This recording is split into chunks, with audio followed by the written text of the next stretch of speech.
Hi hello' নমস্কাৰ guys. আজি হৈছে 2 বহাগ আৰু আমাৰ ইয়াতে 2 বহাগৰ দিনাখন মেৰাথন দৌৰ প্ৰতিযোগিতা হয়। আমিও আহি পালোঁ আৰু এইফালে আমাৰ গাঁৱৰ সকলোবিলাকে মিলি একদম হুঁচৰি গাই আছে বিহু বুলি।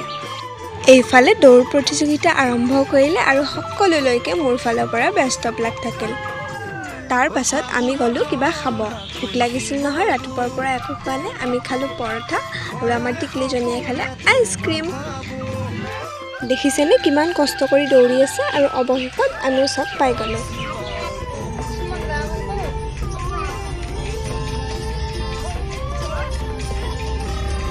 দেন গমটো পালেই আজি হৈছে মোৰ বাৰ্থডে আৰু এইজনীয়ে দুপৰীয়াতে মোৰ খবৰ ল'ব আহিল আৰু অহাৰ লগে লগে তাইকে কামত লগাই দিছোঁ। আজি চব তাইয়ে বনাইছে আৰু আমিও ভাত খালোঁ। গধূলি কিন্তু বাৰ্থডে ব্লগ আহি আছে, চাব দেই। আজিৰ ভিডিঅ'টো ইমানতে, বাই বাই।